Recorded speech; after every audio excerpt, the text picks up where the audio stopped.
Service in Drumcar has been operating since the mid-40s, 1946 I believe, so just over 70 years. At its height it probably would have been around 400 people. We're down to 75 on campus at the moment. Due to the nature of institutions, people are kind of just hoarded together, not seen as individuals.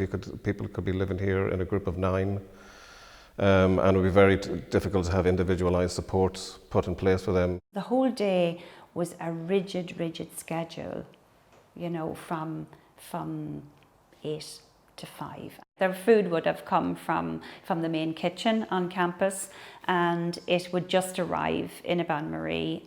There was never a smell of cooking.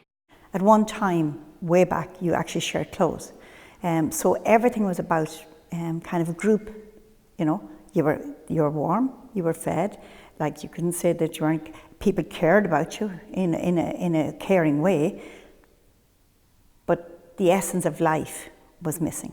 John was in Drumcar since he was 9, so that's 50 years ago. It was of its time again. It was a square, it was a dormitory really. John lived in a unit, as it was called, in the earlier years with 7, 8 other men. It was communal toilet facilities, a small bedroom, high windows. David's a very capable man and he likes to show you what he can do. But in an institution he was denied that. He couldn't show what he was capable of. We've learned very dearly as a state that institutional settings can be quite detrimental to people. This isn't good enough anymore. We need to make sure that the state enables its citizens to live life to their full potential. When it was first initially said that everyone was going to leave congregated settings and move to communities, everyone's level of anxiety went up, and we would have met a lot of very frightened families and frightened people. I haven't come across any family member who thinks that our physical buildings are necessarily, you know, the best, because they're not. They're old. They're not fit for purpose. They were built at a time when people lived in dormitory style accommodation. But there's that overarching faith, confidence, trust in our service, as there are in other services, where family members say, I know that my son or daughter is safe. I'm John's twin brother. I've obviously known John all my life. I must admit I'd have thought, well, I couldn't imagine Johnny living in a house, you know, because you were used to the life he had. John doesn't like change. He likes things to be the same. So we were worried about that. I was probably just as scared as John's family was. The fear there was that it would fail. That was my big fear, that it would fail for John. And I get very emotional when I think of that, because you didn't want it to fail. There's bound to be many anxieties and concerns, both from families on behalf of their relatives and from the staff, because it is quite a daunting experience. We kind of learned very quickly that everyone's not at the same pace, and I suppose to acknowledge where families have come from. All of the staff who are working in the project team have undertaken the training program around a supported self-directed living. It gives you a framework within which to work to ensure that that value system, which is about person-centred approaches, is actually realised. It is about giving control back to the individual. The SSDL training tells you, you do your best until you know better. And we didn't know better, really. At the end of the day, we were institutionalised too. And that comes from the rigid routines and the structures that were in place. In conjunction with HSE, Genio, we all came together as a group, and we started then specifically looking at the individual needs of people here who had to move off site and move into community homes. I suppose it was very much looking at the person first, whereas before we probably would have looked at the house and you had to fit into that house. We start with basically seeing what abilities the person has and what supports they would need to develop further skills. We don't want people isolated, just having an address in the community. We want them to be able to live and be part of a community.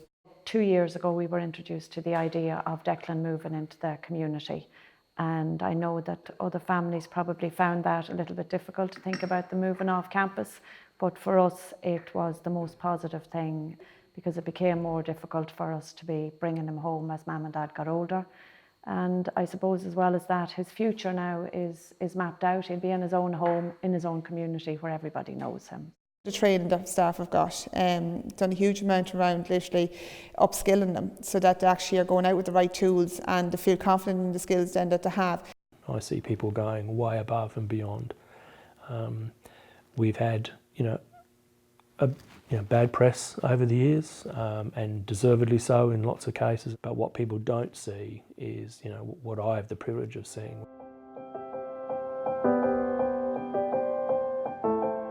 A week here and that fear was gone, because I saw and everybody else saw how John's life in a week just had changed.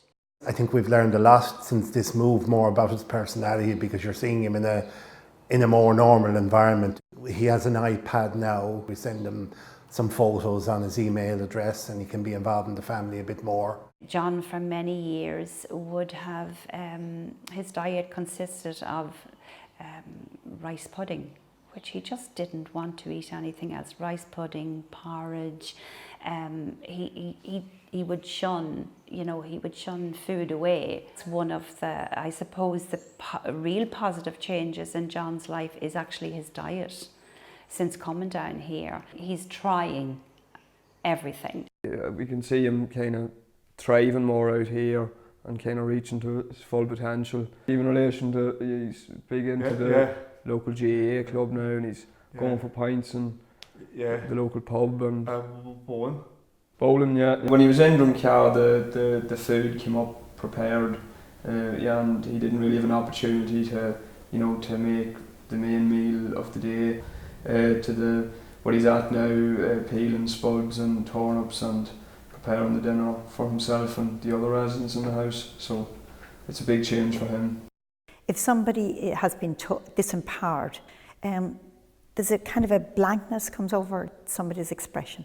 To see them coming to the door now and opening the door, and you're like, okay, right, this has changed. Even people's appearances, and that might sound silly, but even their dress sense, we're out, people see me now.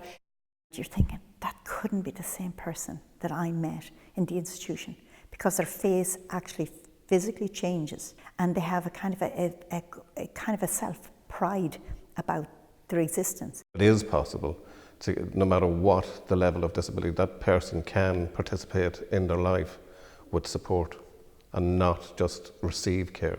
It sort of woke us up in that, I suppose in a way, we'd become a little bit institutionalised in that we felt John was happy, and I'm sure he was, but like everybody else, he aspired to a better life, and we certainly believe he's got a better life in this move. Change has happened. It's going to continue. It'll become the new way we do our business. Mum and Dad said they always worried about his future. But now for them, they're just so relieved that he is settled in his own home. So I would say to any family who has concerns, go with it, because it's just a fantastic process to move somebody out of institutionalised care into the community.